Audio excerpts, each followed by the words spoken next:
Hello students, आज हम बात करते हैं नेक्स्ट पेपर जो है उसकी फर्स्ट यूनिट की, और वो हमारा कंसेप्ट है मैक्रो इकोनॉमिक्स मींस समष्टि अर्थशास्त्र।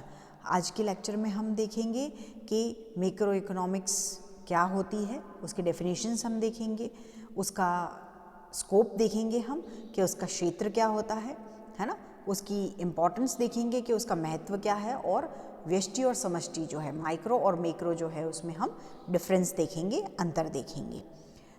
प्रीवियस क्लासेस जो थी उसके अंदर हमने माइक्रो इकोनॉमिक्स पढ़ा है, और फर्स्ट ईयर में भी आप माइक्रो इकोनॉमिक्स पढ़ के आए हैं कि माइक्रो इकोनॉमिक्स होता क्या है, व्यष्टि अर्थशास्त्र क्या है। अब ये जो कंसेप्ट है, इस लेक्चर में हम बात करेंगे समष्टि अर्थशास्त्र क्या होता है, उसकी हम परिभाषा देखेंगे, उसका क्षेत्र और रिलेटेड कंसेप्ट जितने भी हैं उनके बारे में आज हम बात करेंगे। ठीक है, तो सबसे पहले हम देखते हैं कि समष्टि अर्थशास्त्र क्या है ना। जनरल मीनिंग अगर हम देखें तो हम देखते हैं कि हमारा ये जो मॉडर्न टाइम है, जो मॉडर्न इकोनॉमी है, हमारी मॉडर्न युग जो है, उसमें क्या है, इकोनॉमिक जो प्रॉब्लम्स है, आर्थिक समस्याएं जो हैं वो बहुत हैं, है ना। और उन समस्याओं के लिए एक उनका अगर व्यापक विश्लेषण किया जाए, बड़े लेवल पे एग्रीगेट उनको अगर एनालाइज किया जाए, उनको समग्र विश्लेषण उनका किया जाए, तो उसके लिए ये ज़रूरी हो गया है कि समष्टि अर्थशास्त्र जो है उसको इम्पोर्टेंस दी जाए, है ना। मैक्रो इकोनॉमिक्स जो है उसको महत्व दिया जाए, और उसका महत्व आज के युग में लगातार बढ़ता जा रहा है। ये जो व्यष्टि विश्लेषण की जो सीमाएं, कई सीमाएं हैं, उनके कारण क्या होता है कि न तो पूरी इकोनॉमी की जो उसका वर्किंग प्रोसेस होता है, जो कार्य प्रणाली होती है, उसका हमको नॉलेज हो पाता है, और न ही क्या होता है, ये राष्ट्रीय स्तर की जो प्रॉब्लम्स होती है ना, नेशनल लेवल की, ये एनालिसिस जो हम करते हैं, तो वो जो नेशनल लेवल की, जो राष्ट्रीय स्तर की जो समस्याएं हैं, मींस जैसे पूर्ण रोजगार की समस्या, आर्थिक नियोजन जो है उसकी समस्या, है ना, इंटरनेशनल जो ट्रेड है, अंतर्राष्ट्रीय व्यापार जो है उसकी समस्या, फॉरेन एक्सचेंज जो है, विनिमय, विदेशी विनिमय जो है उसकी प्रॉब्लम, बैंकिंग की प्रॉब्लम, फाइनेंस की प्रॉब्लम, मीन्स राजस्व की, ये सारी जो समस्याएं हैं उनको जब हम सॉल्व करते हैं तो हमको किसकी ज़रूरत होती है, मैक्रो लेवल के एनालाइज की ज़रूरत होती है ना। मैक्रो लेवल का इवैल्यूएशन हमको चाहिए, और उसके लिए समष्टि अर्थशास्त्र को देखना बहुत ज़्यादा ज़रूरी हो जाता है। और अगर इसके अलावा अगर हम बात करते हैं कि व्यष्टि विश्लेषण जो है ना, माइक्रो एनालिसिस जो किया जाता है, उसके निष्कर्ष को अगर हम देखते हैं तो पूरी अर्थव्यवस्था से उसका कोई भी तालमेल नहीं होता है। मतलब अगर हम बात करते हैं कि एक इंडिविजुअल कोई पर्सन होता है, उसके लिए इंडिविजुअल सेविंग जो होती है वो तो एक बहुत अच्छी चीज़ है ना। जो व्यक्तिगत बचत होती है वो एक बहुत अच्छा गुण होता है, लेकिन अगर होल इकोनॉमी सेविंग करने लग जाएगी तो क्या होगा, मींस नेशनल लेवल पे सेविंग होने लग जाएगी, तो वो क्या होएगा, वो इकोनॉमी के लिए हार्मफुल होगा। ये एक बड़ा दुर्गुण माना जाता है संपूर्ण अर्थव्यवस्था के लिए।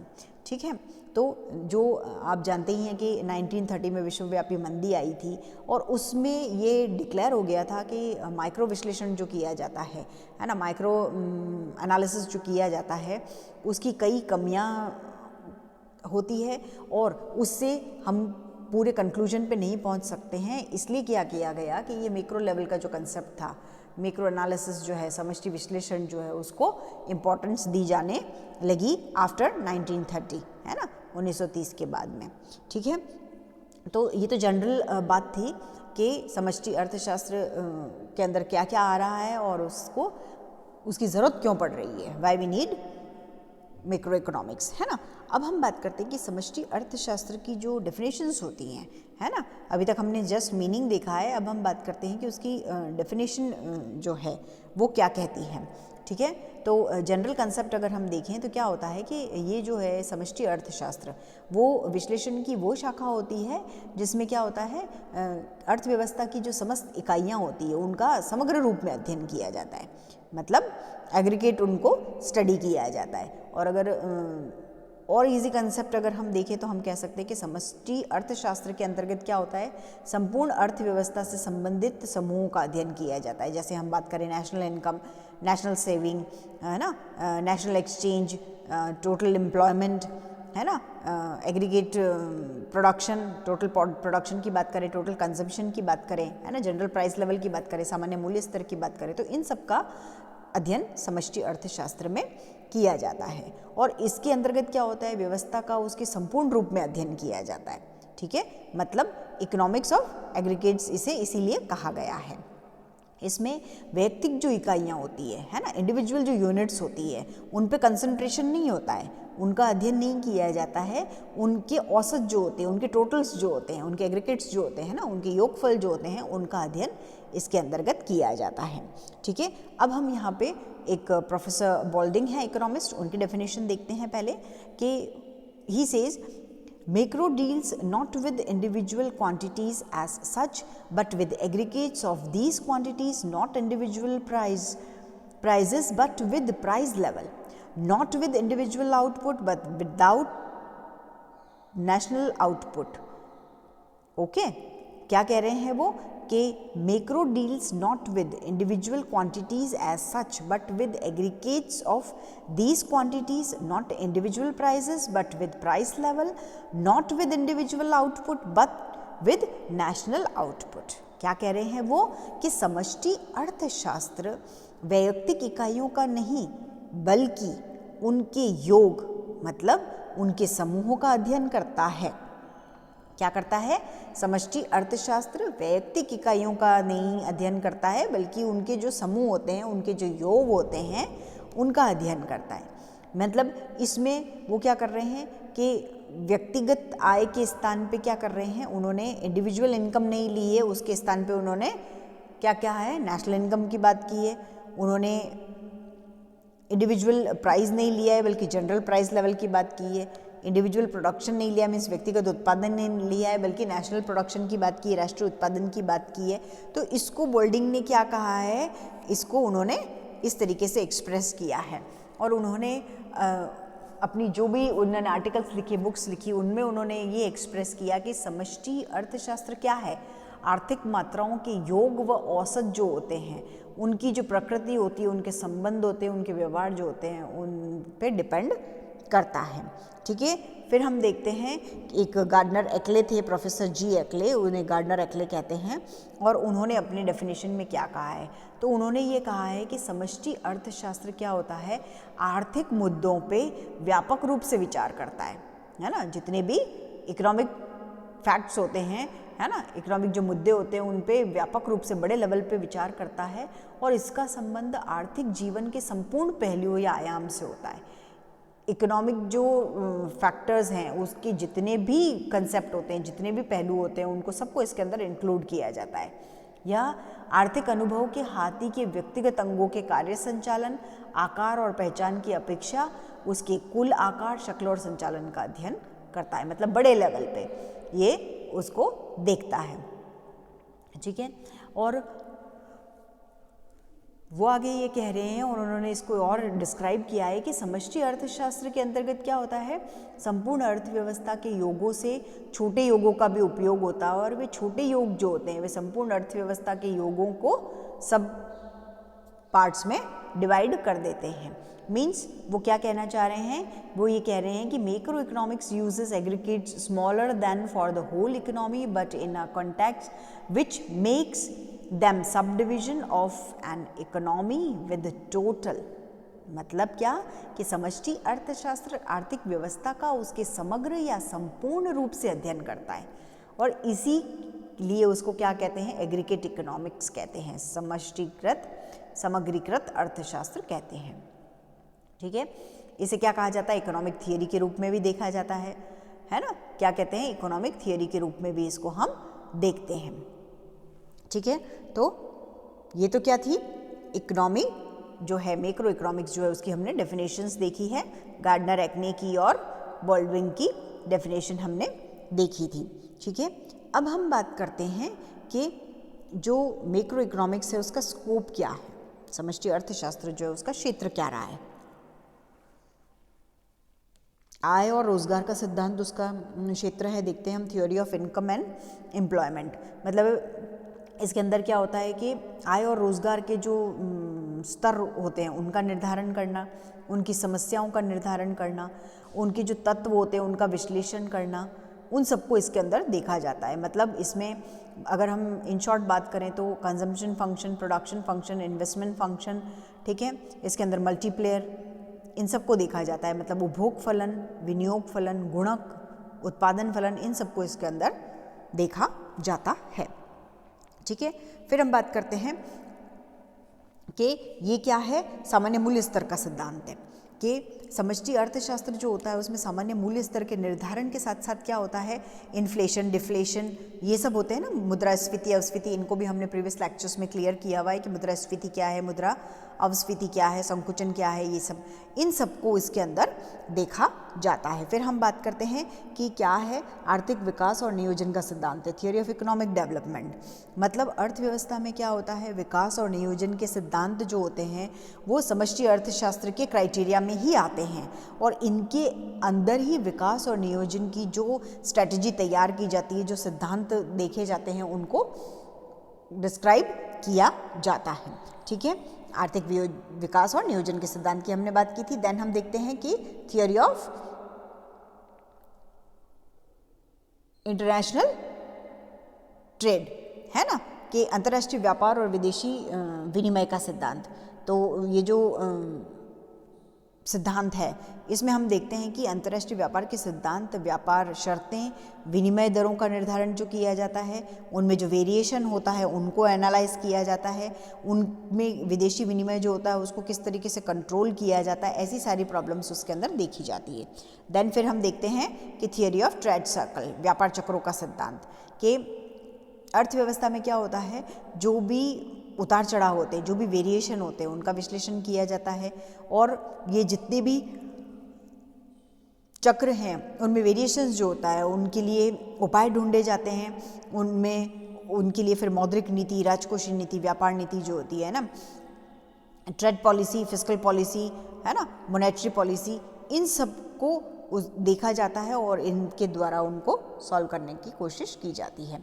देन फिर हम बात करते हैं कि किस चीज़ की, नेक्स्ट कंसेप्ट जो हमारा है वो है थियोरी ऑफ डिस्ट्रीब्यूशन, वितरण का सिद्धांत है ना, कि इसमें क्या होता है, समष्टि अर्थशास्त्र के जो क्षेत्र होते हैं उनके वितरण का समष्टि मूलक सिद्धांत ही आता है और उसके अंदर क्या होता है, उत्पत्ति के विभिन्न जो साधन होते हैं उनका राष्ट्रीय आय में कितना सापेक्षिक हिस्सा होता है, उसका निर्धारण किस तरीके से होता है, उनका डिस्क्रिप्शन इसमें देखा जाता है।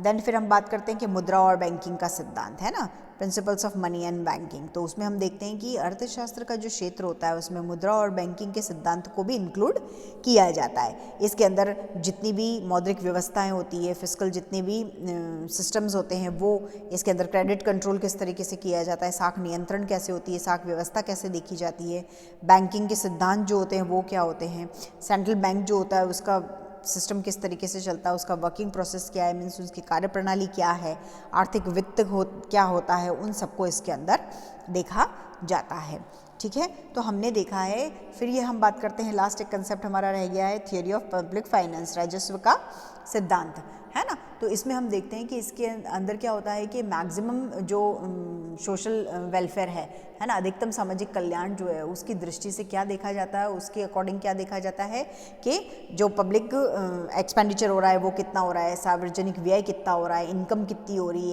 है ना, पब्लिक डेब्ट जो है, सार्वजनिक व्यय जो ऋण जो है, उनसे रिलेटेड जितने भी थियरीज जो बनेगी उनका डिस्क्रिप्शन इसके अंदर देखा जाता है। और जो हमारा ये मॉडर्न टाइम है उसमें जो राजकोषीय नीति होती है उसका दूसरी नीतियों से किस तरीके से हम तालमेल बिठा सकते हैं, कि पब्लिक फाइनेंस की जो पॉलिसी चलती है, फिस्कल पॉलिसी जो होती है उसको मॉनेटरी पॉलिसी से, ट्रेड पॉलिसी से किस तरीके से हम कोरिलेट कर सकते हैं, ये सब इसके अंदर देखा जाता है, ठीक है। तो हमने ये बात की है कि इसके 8 क्षेत्र होते हैं और उन क्षेत्रों का अध्ययन इसके अंदर किया जाता है। फिर हम बात करते हैं इसकी इम्पोर्टेंस की, है ना, कि ये जो समष्टि अर्थशास्त्र होता है इसकी इम्पोर्टेंस क्यों होती है। तो हम देखते हैं यहाँ पे कि जटिल समस्याओं का अध्ययन करने के लिए, हाँ, स्टडी किसकी स्टडी करने के लिए, जो कॉम्प्लिकेटेड मैटर्स होते हैं, प्रॉब्लम्स होती है ना, उनके लिए, उनको सॉल्व करने के लिए। तो हम देखते हैं इसमें कि अभी जो इकोनॉमी है वो बहुत ज़्यादा कॉम्प्लिकेटेड है।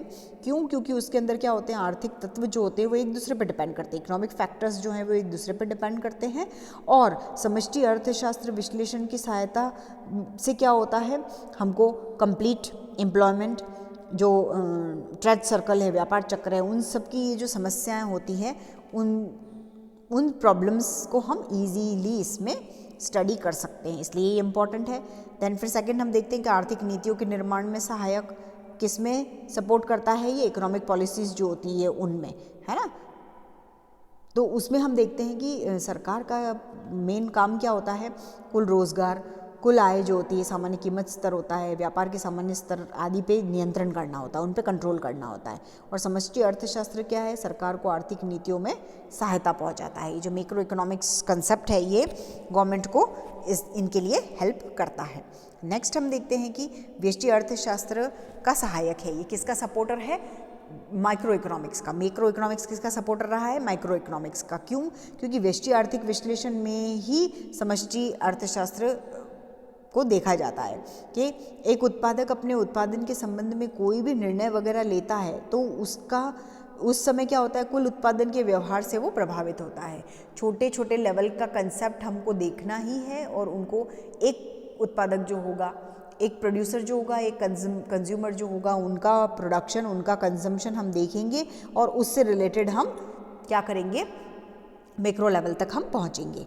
और नेक्स्ट इसके अंदर है आर्थिक विकास का अध्ययन किया जाता है। किसका स्टडी किया जाता है, इकोनॉमिक डेवलपमेंट का, है ना। तो आर्थिक विकास के अध्ययन के लिए समष्टि अर्थशास्त्र बहुत इंपॉर्टेंट रोल प्ले करता है।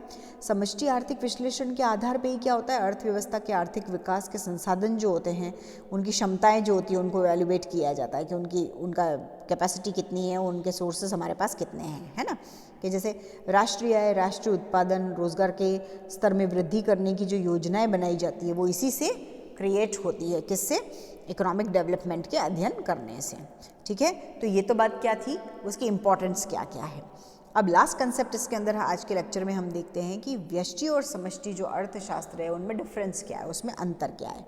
तो हम देखते हैं सबसे पहले कि व्यष्टि और समष्टि अर्थशास्त्र का अध्ययन। तो हम यहाँ देख रहे हैं कि पहले तो हमने उनके बेस बताए हुए, अध्ययन का आधार बताया हुआ है कि क्या क्या है। फिर हम देखते हैं कि व्यष्टि अर्थशास्त्र में क्या है और समष्टि अर्थशास्त्र में क्या है। ठीक है, तो सबसे पहला है सब्जेक्ट मैटर, विषय सामग्री।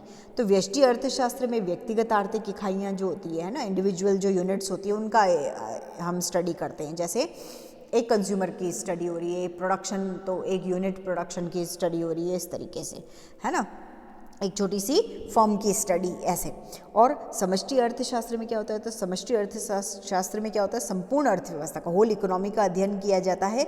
एक समग्र इकाई के रूप में पूरी अर्थव्यवस्था का अध्ययन किया जाता है। मीन्स अगर हम बात करें तो एक इंडिविजुअल इनकम की नहीं, हम नेशनल इनकम की बात करेंगे। हम प्रोडक्शन तो एक दो प्रोडक्शन की बात नहीं करेंगे, हम एग्रीगेट प्रोडक्शन की बात करेंगे, समग्र उत्पादन की बात करेंगे। देन फिर बात करते हैं तेजी और मंदी की। तो व्यष्टि अर्थशास्त्र में व्यक्तिगत फर्म, उद्योग या जो व्यापारिक इकाई होती है उनमें तेजी और मंदी की विवेचना होती है, उनमें उसको डिस्क्राइब किया जाता है। और समष्टि अर्थशास्त्र में संपूर्ण आर्थिक मंदी और आर्थिक तेजी का स्पष्टीकरण किया जाता है। मीन्स माइक्रो इकोनॉमिक्स में तो इंडिविजुअल यूनिट्स जो होती है उनमें कितना तेजी और मंदी आई है ना, उनका देखा जाता है, इन्फ्लेशन डिफ्लेशन। और समष्टि अर्थशास्त्र में होल इकोनॉमी का देखा जाता है। नेक्स्ट फिर हम बात करते हैं कि जो सहायता होती है उसमें कि उपभोक्ता या फर्म को जो सर्वोत्तम बिंदु होते हैं उन तक पहुंचने में व्यष्टि अर्थशास्त्र सहायता पहुंचाता है। ऑब्वियस है, वो हेल्प कौन करेगा, माइक्रो इकोनॉमिक, माइक्रो लेवल की बात हो रही है तो समष्टि व्यष्टि ही हेल्प करेगा। और संपूर्ण अर्थव्यवस्था को सर्वोत्तम बिंदु तक पहुंचाने के लिए समष्टि अर्थशास्त्र, है ना। मैक्रो लेवल की बात करेंगे तो मैक्रो कंसेप्ट ही लेंगे और माइक्रो की बात करेंगे तो माइक्रो कंसेप्ट ही लेंगे। ओके, और फिर हम बात करते हैं लास्ट के सीमा की, उनकी लिमिट क्या है। व्यष्टि अर्थशास्त्र का क्षेत्र क्या है, सीमांत विश्लेषण आदि पे आधारित नियमों पे होता है, वहीं तक सीमित रहता है वो। और समष्टि अर्थशास्त्र का क्षेत्र क्या है, राष्ट्रीय आय, पूर्ण रोजगार, है ना, finance, complete employment, full employment आदि इन संपूर्ण अर्थव्यवस्था से संबंधित समस्याओं का विश्लेषण करता है। इन शॉर्ट अगर हम कहें तो हम ये कह सकते हैं कि व्यष्टि अर्थशास्त्र में अर्थशास्त्र की जो छोटी इकाइयाँ होती हैं उनका अध्ययन किया जाता है, और समष्टि अर्थशास्त्र में समग्र इकाइयाँ जो होती है अर्थव्यवस्था की, संपूर्ण जो इकाइयाँ होती है ना, होल यूनिट्स, उनका अध्ययन इसके अंदर किया जाता है। ठीक है, तो आज हमने इस लेक्चर में देखा था कि मैक्रो इकोनॉमिक्स होता क्या है, मैक्रो इकोनॉमिक्स की इम्पोर्टेंस क्या है, उसके स्कोप क्या है और उस किस में, माइक्रो इकोनॉमिक्स और मैक्रो इकोनॉमिक्स में डिफरेंस क्या है। ठीक है, नेक्स्ट लेक्चर में इससे आगे का कंसेप्ट हम देखेंगे। Okay, thank you.